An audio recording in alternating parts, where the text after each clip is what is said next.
नमामि धन्वन्तरिमादिदेवम् सुरासुरैर्वन्दितपादपद्मम् लोके जरारुभयमृत्युजनम् दातारमीशं विविधौषधीनां शङ्खं चक्रं जलौकां दधतं मृतघटं चारुदोर्भिश्चतुर्भिः सूक्ष्मस्वच्छातिरुद्यं शुकपरिविलसन् मौलिमम्भोजनेत्रम् कालाम्भोदोज्ज्वलाङ्गं कटितटविलसच्चारुपीताम्बराढ्यं वन्दे धन्वन्तरीतं निखिलगदवन् प्रौढदावाग्निलीलं प्रौढदावाग्निलीलं प्रौढदावाग्निलीलम्।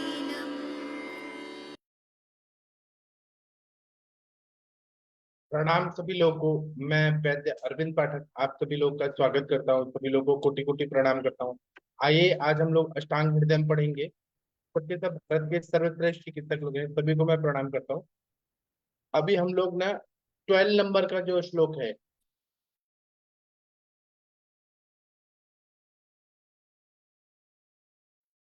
मैं आदरणीय महाजन सर से रिक्वेस्ट करूंगा कि आप 12 नंबर का श्लोक। हाँ जी, प्रणाम सर, सभी को प्रणाम। गर्म स्वेद प्रीतेंगे पीटिका सरुजो घना धर्म स्वेद परितंगे सरुजो घना राजिका वर्ण संस्थान परमाना राजिका अव्या राजिका वर्ण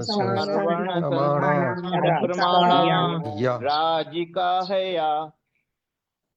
इसका हम हिंदी वाला पढ़ेंगे। सर आप कृपया पढ़िए 12 का हिंदी वाला। हाँ जी हाँ जी। राजिका गर्मी, घाम और स्वेद से भरे शरीर के अंग में वेदना युक्त घन तथा राई के वर्ण के आकार के समान जो पीड़िकाएं होती हैं उनको राजिका कहते हैं। लोक में इसे घाम निकलना कहते हैं। हाँ, तो ये राजिका है ना, गर्मी की वजह से घाम और स्वेद से भरे शरीर के अंग में वेदना युक्त घन और राई के वर्ण के आकार के समान जो पिटकाई होती है, उसको हम घमौरिया भी बोलते हैं। तो राजिका कहते हैं, कटकलना कहते हैं। इसका हम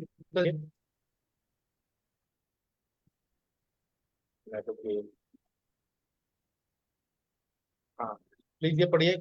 हाँ जी। घर्म स्वेद युक्ते शरीरे पीटिका रुजायुता घना राजिका वर्णा राजिका आकारा राजिका परमाणा राजिका संज्ञा।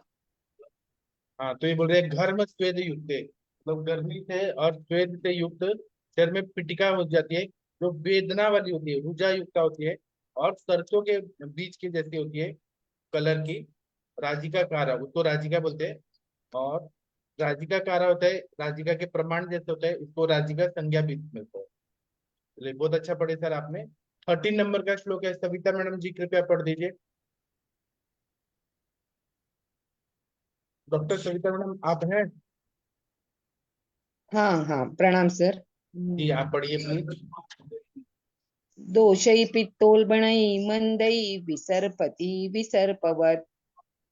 दोषई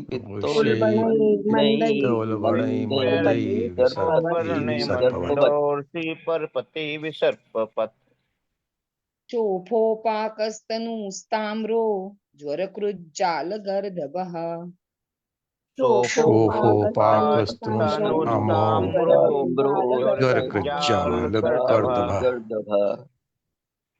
इसका हिंदी वाला पढ़ते हैं। जाल गर्दभ। हाँ, जाल गर्दभ पित्त प्रधान दोषों से उत्पन्न दोषोथ विसर्प की भांति धीरे धीरे फैलता है, जो थोड़ा पकता है या नहीं पकता, पतला ताम्रवर्ण एवं ज्वर को करने वाला होता है, इसे जालगर्धब कहते हैं। हाँ, पित्त प्रधान दोषों से उत्पन्न जो शोथ होता है विसर्ग की भांति धीरे धीरे फैलता है, थोड़ा पकता है या नहीं पकता, पतला होता है, ताम्रवर्ण और ज्वर को करने वाला होता है, उसे जाल गर्धक कहते हैं। इसका हम टीका पढ़ते हैं। हाँ प्लीज पढ़ दीजिए। हाँ, पित्ताधिकै दोषैः मंदैः आया स्क्रीन यशोफो। पे? जी, सुनाई दे रहा है अभी? पित्ताधिकै दोषैः मंदैः यशोफो हाँ जी। विसर्प इव विसर्पति तथा अपाकस्तनु ताम्रवर्ण ज्वरकारो च स जालगर्धब स्यात्। हाँ, पित्त अधिक दोष से मंद शोक जो होता है विसर्ग की तरफ विसर्पण करके फैलता है, उसमें पाक होता है, तनु और ताम्रवर्ण का मतलब उस कलर का हो जाता है, ज्वर कर भी होता है, मतलब फीवर भी रहता है उसमें, तो जाल गर्धक कहते हैं। 14 नंबर का श्लोक है, आदरणीय Ram sir ji, doctor Ram sir आप कृपया पढ़िए। जी सर, प्रणाम सर। हाँ प्रणाम सर। मले पित्तोल्बणे स्फोटा ज्वरिणो मास धारणा। मलय मलय पित्तोल्बणे पित्तोल्बणे स्फोटा स्फोटा ज्वरिणो ज्वरिणो मासधारणा। मासधारणा। हाँ एक मिनट में हिंदी वाला लाता हूँ। नहीं, इसमें और भी श्लोक है। हाँ डॉक्टर राम सर कृपया पूरा पढ़ दीजिए। जी सर, जी सर। कक्षा भागेषु जायन्ते ये अग्नयाभा साग्निग्नो रोहिणी। कक्षाभागेषु जायन्ते ये ये अग्न्याभासाग्निरोहिणी। अग्निरोहिणी। पंचाहात सप्त रात्रादा पक्षाद्वा हन्ति जीवितम्। पञ्चाहात् सप्तारात्राद्वा जीवितम्। जीवितम्। पित्त प्रधान दोषों से ज्वर वाले मांस को फाड़ने वाले, अग्नि के समान जलने वाले जो स्फोट कक्षा भाग में उत्पन्न होते हैं उनको अग्निरोहिणी है। ये चिकित्सा ना करने पर 5, 7 या 15 दिन में रोगी को मार देते हैं। वक्तव्य हिंदी।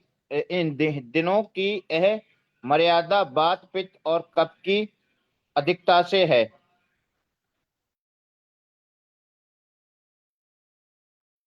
ये डिप्थेरिया जो रहता है, गले में जो इन्फ्लेमेशन रहता है उसको भी कहते हैं। तो पित्त प्रधान दोषों से ज्वर वाले, मांस को फाड़ने वाले, अग्नि के समान जलने वाले जो स्फोट कक्षा भाग से उत्पन्न होते हैं, अच्छा ये एक्सिलरी रीजन से उत्पन्न होते हैं, उसका नाम अग्निरोहिणी है। यह चिकित्सा न करने पर 5, 7 या 15 दिन में रोगी को मार डालते हैं असाध्यावस्था में। तो मर्यादा वात से 5 दिन, पित्त से 7 दिन, कफ से 15 दिन में रोगी को मार देते हैं। इसकी टीका पढ़ते हैं।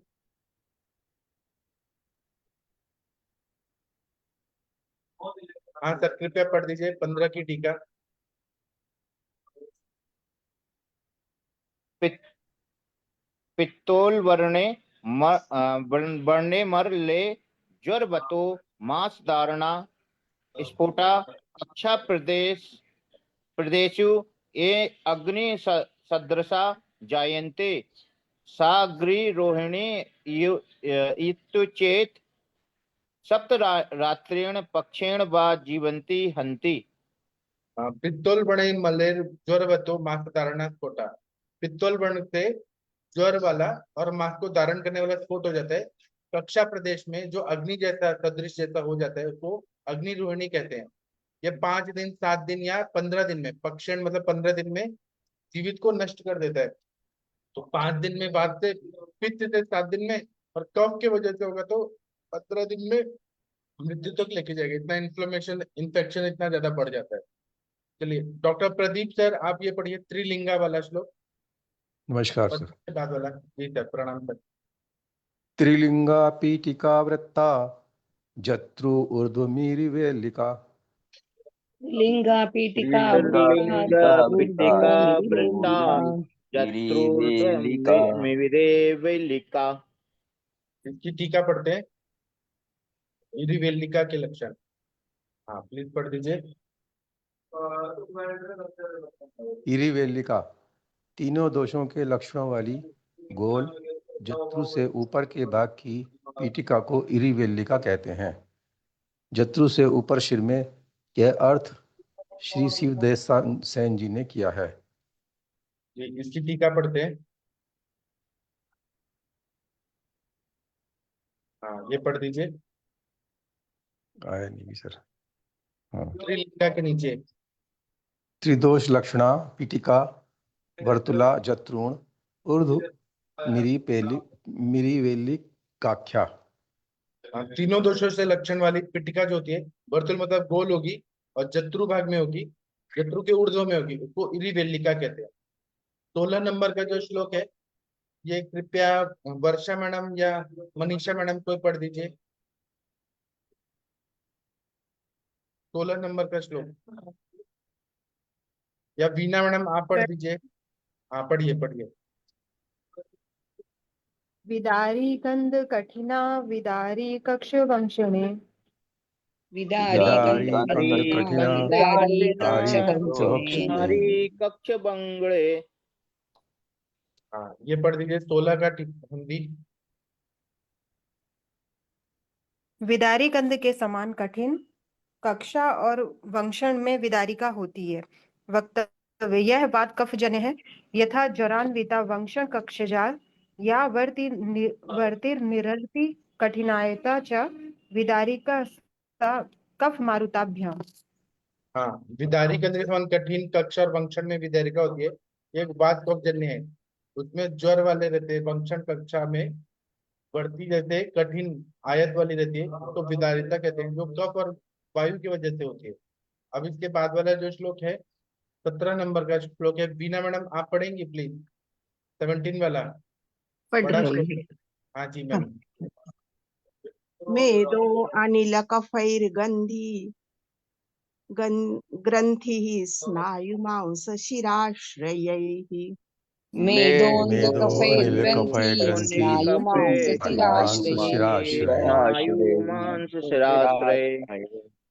भिन्नो वसा अज्जमध्वाभं स्त्रवेतत्रोल्बणो अनिलः भिन्नो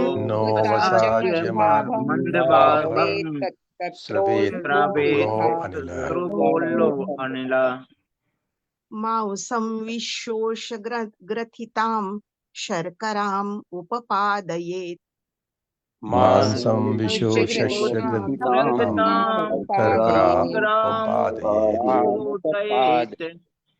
दुर्गन्धं रुधिरं क्लिन्नं नानावर्णं ततो मलः दुर्गन्धं रुधिरं किल्लं नानावर्ण ततो मला तां स्त्रावयन्ति निचितां विद्यात् अच्छ अर्करार्बुदम् तां श्रावयन्ति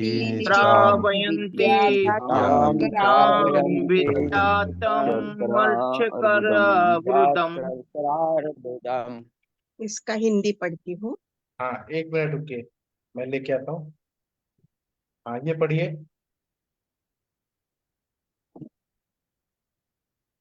शर्कर अर्बुद स्नायु मांस सिरा से आश्रित मेद वायु और कफ से उत्पन्न ग्रंथि के फटने पर वसा घी और मधु के समान स्त्राव बहता है। इसमें प्रबल वायु मांस को सुखाकर गांठ वाली शर्करा को उत्पन्न करता है। फिर बड़े दोष शर्करा को दुर्गंधि युक्त लाल वर्ण क्लिन्न एवं नाना रंग में बहाते हैं। इसको शर्करार्बुद कहते हैं। हाँ ये बता रहे कि स्नायु मांस सिरा में आश्रित मेद वायु और कफ से उत्पन्न ग्रंथि के फटने पर वसा घी और मधु के समान स्त्राव बहता है। इसमें प्रबल वायु मांस को सुखा देती है और गांठ वाली शर्करा को उत्पन्न करती है। फिर बड़े दोष शर्करा को दुर्गंध युक्त लाल वर्ण और क्लीन एवं नाना रंग में बहाते हैं। इसको शर्करार्बुद कहते हैं। इसकी टीका पढ़ेंगे। हाँ पढ़ते। हाँ प्लीज पढ़िए। टीका नहीं आ रही है अभी। आया 18 के नीचे। मेद पवन कफै मेद हाँ पवन कफै स्नायु मांस शिराश्रयै ग्रंथि स्या स च भिन्नो वसाघृत मधुनिभ स्त्रवेत् तस्मिन् पवनो अधिको मांसं विशोष्य ग्रथिता शर्करा कुर्यात् ततो दोषाः सा शर्करा निचिता दुर्गंध लोहित क्लिन्न विविध वर्ण स्त्रावयन्ति तत् एव विध शर्करार्बुद विद्या। हाँ मेद से कफ से वायु से स्नायु मांस शिरा आश्रय में ग्रंथि हो जाती है। वह अलग अलग तरह का स्राव निकलती है, जैसे बसा जैसा, घृत जैसा, मधु जैसा स्रवित स्राव निकलती है। और उसमें पवन वायु और मांस से विशेष रूप से ग्रथित होकर शर्करा कर देती है। शर्करा अर्बुद, उसमें जो दोष रहते हैं, शर्करा जो रहते हैं वो दुर्गंधित रक्त वर्ण का क्लीन और विविध वर्ण का स्राव निकलता है। इस तरह से ये अलग अलग तरह का शर्करा अर्बुद हो जाता है। 19 और 20 नंबर का श्लोक है। कृपया प्रियंका पांडे मैडम या मनीषा मैडम कोई पढ़िए प्लीज 19 और 20। जी प्रणाम सर। हाँ पढ़िए प्लीज मैम। पाणिपाद तले संधो जत्रुर्धवो पचीयते पाणिपाद तले संधो जत्रो ऊर्ध्वो जत्रुर्ध्वो पचीयते पचीयते वाल्मीक कवक्षन्निर्गन्थिस्तद्वणुभिर्मुखे वल्मीकवच्छन्ने ग्रन्थि तद्वहे विर्मुखे रुग्णदाह कंडो दुक्लेदाढेर बर्मितो समस्तजः रुक्दाः कण्डूक्लेदाढ्ये वल्मीको असु समस्तजः। हाँ देखिए इसका हिंदी वाला पढ़ते हैं। वाल्मीकि के लक्षण। हाँ ये पढ़िए।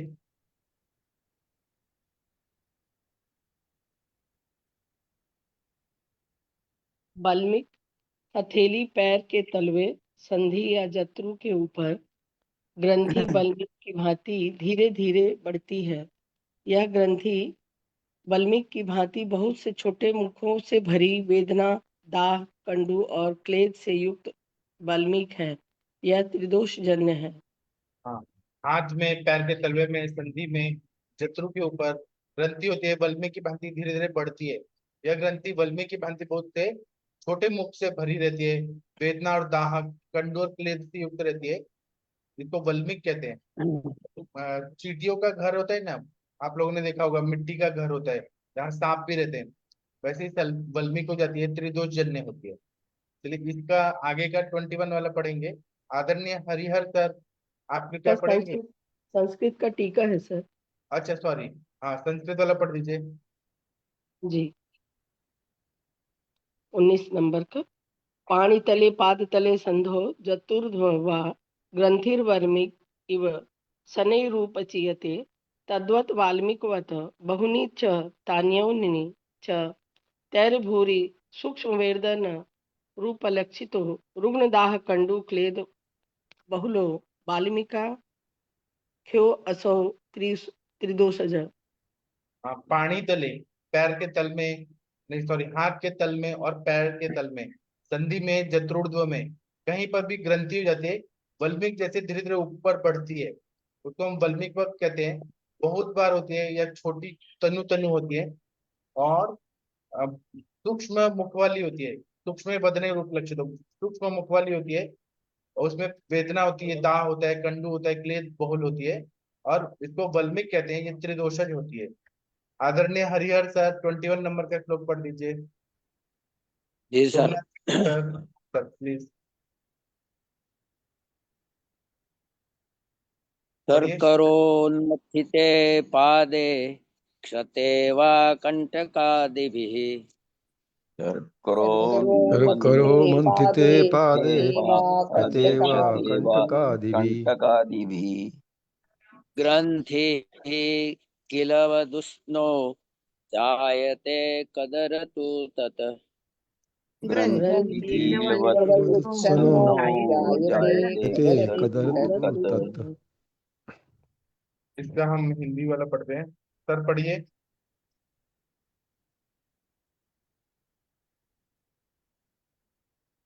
सर आया। शर्करा आदि को रगड़ से पैर में कटी आदि से क्षत हो जाने पर कील के समान उत्पन्न गांठ को कदर कहते हैं। वक्तव्य: यह पैर के सिवाय हाथ में भी होते हैं। हस्तौ पादोजायपि गंभीराद्यतम सरम मांसकील अपतकः कुपितो कफमादतो समल्लिवं देधं तन्यते तेन क्षितिक शर्करा कदर केचिन्मन्ते वात कंडकम। शर्करा आदि के रगड़ से पैर में कांटे आदि से क्षत हो जाने से, इसको हम कॉर्न बोलते हैं। कॉर्न जो होता है ना पैर में ज्यादा चलने से, कील के समान उत्पन्न गांठ को कदर कहते हैं। यह पैर के सिवाय हाथ में भी कदर होता है, कॉर्न होता है। हस्ते पाद्योश चापी गंभीरानुगतम खरम, हाथ में पैर में गंभीर खरता युक्त मांस का कीलक जैसा कुपित हो जाता है और कफ और वायु की वजह से होता है। सशल्य में मतलब कोई शल्य जैसा लगता है। तम देशम मन तेन पीड़िता, वहां पे होने से बहुत पेन करता है। शर्करा कृतम केचित मन्यन्ते, शर्करा बोलते हैं या कदर बोलते हैं, ये बात कंटक जैसा रहता है, कोई बात कंटक भी बोलते हैं। इसका संस्कृत टीका पढ़ेंगे। हाँ सर पढ़िए 21 का टीका। शर्करा सर। आदि को, हाँ जी सर। हाँ शर्करा आदि भी रुन्मथिते पादे कंटकादिभिव क्षते किल सदस्यो ग्रंथि वृत्सनो जायते तत्कदर नाम। हाँ, शर्करा आदि से उन्मथित ऊपर उठा हुआ पैर में कंटक आदि जैसा शत युक्त कील सदृश ग्रंथि उत्पन्न हो जाती है, उत्पन्न हो जाते, उसको हम कदर बोलते हैं। चलिए आदरणीय मनीषा मैडम, आप भगवान का प्रेयर कर सकते हैं प्लीज। मनीषा सिंह मैडम जी, जी सर। हाँ प्लीज भगवान का प्रेयर कर सकते कृष्णाय हैं। वासुदेवाय हरये परमात्मने प्रणतक्लेशनाशाय गोविन्दाय नमो नमः। ॐ भूर्भुवः स्वः तत्सवितुर्वरेण्यं भर्गो देवस्य धीमहि धियो यो नः प्रचोदयात्। ओम शांति शांति शांति। सभी को प्रणाम, सबका दिन शुभ हो। थैंक यू, प्रणाम सभी लोगों को। अब हम शाम को 7 बजे और रात को 9 बजे मिलेंगे केस टेकिंग वाले सेशन में। थैंक यू, प्रणाम सभी लोगों को। फिर हम मिलते हैं। Thank you.